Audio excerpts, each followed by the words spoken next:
Hi, my name is Mike Walker. I am a graduate student at the Savannah College of Art and Design in Savannah, Georgia, United States. I am also a journalist and also a practitioner of parkour or traceur and a skateboarder. And my presentation for you today is Skateboarders, Traceurs, Explorers, and Other Denizens of a Mediated Metropolis, an examination of teen life in London, Paris, and Moscow in the surveillance age. Before I get into talking about the main sports or activities I'm concerned with here, being skateboarding, parkour, and urban exploration, I want to talk very briefly to you actually about football. And the reason for that is football and other traditional sports are planned for in a certain way in the urban environment, or really in any environment when planning factors in. You have to have dedicated space for these sports. For football, you need a football pitch like you see here. You see a perfect standard example of that for this match that's going on. And where you usually find something like that is in more of a suburban environment. Here you have an example from up in Lincoln, the Ravendale Sports Ground at Lincoln College, and you can tell you have multiple football fields out there, and it appears to be surrounded by a residential neighborhood, very common for suburban kind of arrangement. Indeed, I play football myself, and here I am out at practice at my local sports ground, and it's the same thing basically going on. In fact, you have, if you go past that light pole that we have lights for games or practice at night, and you go past there and find a path that will take you right into someone's backyard because there is a residential neighborhood beyond those trees. Now, when you're in an urban neighborhood, you usually don't have the space to have something this extensive. So you have to adapt, and adaptation usually takes place in two ways. First of all, you have to adapt the space you do have available, no matter what its constraints are, to work for something like football. So it appears here they've taken part of a plaza between these apartment blocks and they've dedicated it to a football cage. And this is a common solution in South London and considered preferable to just having street football. At least you have a dedicated space for it. Yet the catch is you have to adapt the game as well. You can't have an 11-a-side football match in this little space. So you have 5-a-side or even 3-a-side. So adaptation takes place that way. And what's important to realize is this space is cloistered off. In this case, literally it has a cage around it, which is to prevent an errant ball from hitting a passerby, their vehicle ending up on someone's balcony up there at one of the apartments or something. But it's also cloistered off in a sense. And even if you're playing street football, you cloister it off and use the space you need to approximate what you need for a football game. And that's that. And that's how I think we look at sports spaces and sports facilities in general. The thing is, with the activities I'm discussing today, it's a very different scenario. For one thing, for these activities, you really don't need that much to do them other than your own skills and talent. You need, for skateboarding, an example, smooth enough pave or concrete to skate on. You, of course, need a skateboard. You need some appropriate sneakers. For parkour, you just need the sneakers, your clothes, and your body. Same with urban exploration. You might want to bring a camera along to document your adventures. But it's pretty low bar of entry aside from the skill set you have to build up to do these things. And this is important also because in the urban realm and in the constellation of things you do, particularly in teenage life, it can happen. These activities don't have to be planned out. They can happen integral to other things you're doing during your day. We don't know if the skateboarder is going out just to skate, for example, with his friends. He might be on his way to class. He might be on his way to work. He may be going down to the grocery store to pick some things up or some other errands, and he's skating still. So it's something that is very integrated into our daily lives in an urban setting. And it's not something you have to make an appointment to do or say, oh, I have tennis on Thursdays or I have football on Sundays. We do have dedicated sports facilities for these activities. We have skate parks, of course. We have climbing gyms. We have parkour courses in gyms. But the interesting thing is many of us actually would rather participate in these activities in spaces that were not dedicated or even designed for our participation. such as the Undercroft at South Bank Centre, which has become a legendary skate spot in London now. And the reason for that is it offers extremely smooth, fast-moving concrete. It has different levels, ramp-like transitions, a lot of things that are attractive for what we want to do as skaters. And it's legendary enough, Metropolis even wrote about it. So what I want to focus on here is how we appropriate space and what that entails and what that means. One thing that comes into that equation, of course, is the idea of surveillance. And I know that is a primary theme of this entire conference.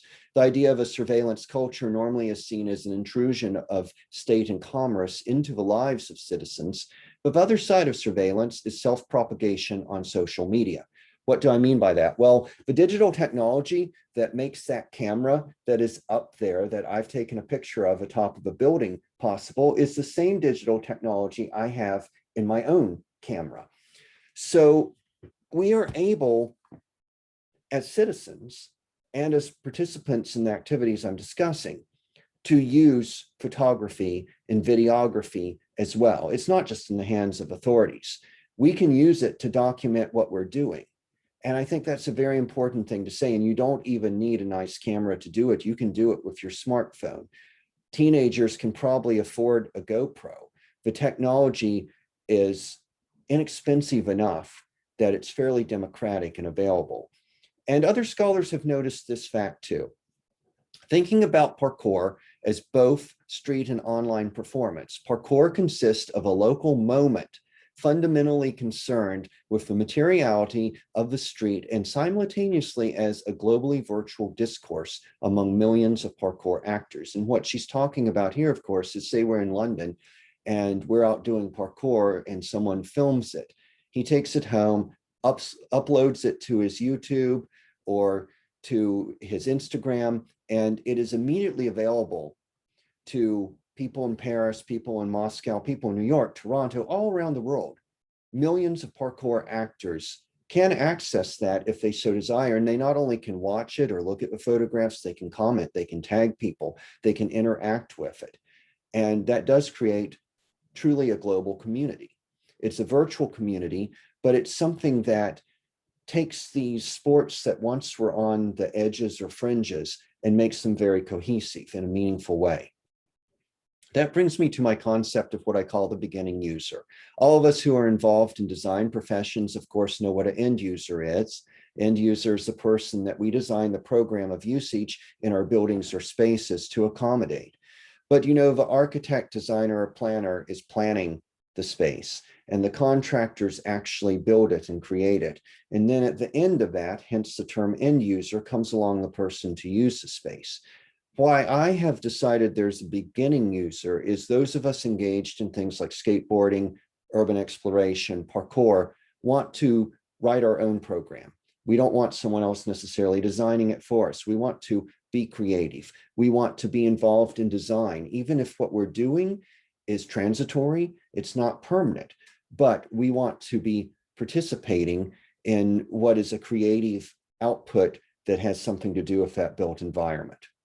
Most urban spaces in use by traceurs, skaters, or urban explorers were in no sense intended for them, yet what they bring as users extends far beyond any designer's possible planning. Their usage in itself is more design-based than program-based. And this is a picture a friend of mine shot of me when we were out doing parkour in front of this building that is, it's the telephone central office from the 1960s. And what I like about this is, so we're out there doing parkour, and the designer or architect never dreamt of us doing this, and probably never dreamt of and certainly never desired someone else, we didn't do it, but someone else came along at some point and did graffiti on the roll down door. So those are interventions or additions to the program that was designed for this structure. And you see a lot of attention to this. Here you have the Londonist website, which, you know, a lot of people from all walks of life go to Londonist to get recommendations on things like restaurants and pubs. And they also have recommendations of skate spots. You have the London Skate Spot UK Instagram feed, which I think does two things really that's interesting.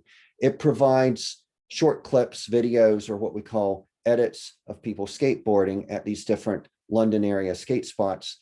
So it's a record of those people skateboarding, and you can watch them skating, but it's also sort of like a photo's guidebook for London skate spots. If I did come to a conference and I bring my skateboard and I decide I want to go out and skate some, I could go to this and be very handy in figuring out where do I want to go skate exactly. I could watch someone else skate something and say, yeah, that's the place I want to go. That looks really good.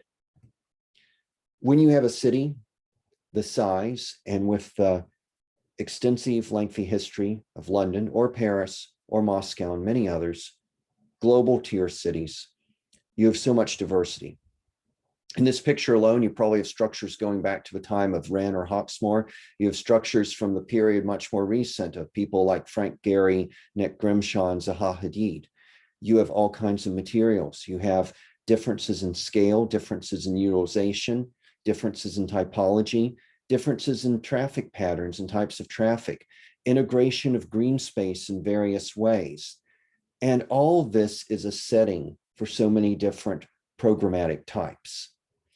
Program is something that has been thought about, I'm sure, by architects and planners going back before Palladio. However, it really picked up in the post-war era, especially with modernism and even more precisely with brutalism. Some of you may recognize this as the site acquisition plans for what would become the Barbican Center. And in the design of a Barbican, architects Chamberlain, Powell, and Bond's original plans were to be a thoroughly modern city within the city of London, meaning that the needs of those who lived there would be provided for by the architecture, by everything that was included. Everything from the inclusion of car parks, because the automobile was such a centric part of modern life, to the inclusion of green space and trees, and using the technology and materials to build vertically so we could have more flats, more of them getting more light in. It was very engineered. Therefore, it's very programmatic. Now, the Barbican Center is sort of an outlier from a lot of brutalist architecture, that a lot of brutalism we think of being solutions to low-income housing and the need to provide that kind of housing in the inner city in London and elsewhere. But with the Barbican from day one, it was designed to be much more upper income housing, as this brochure would suggest.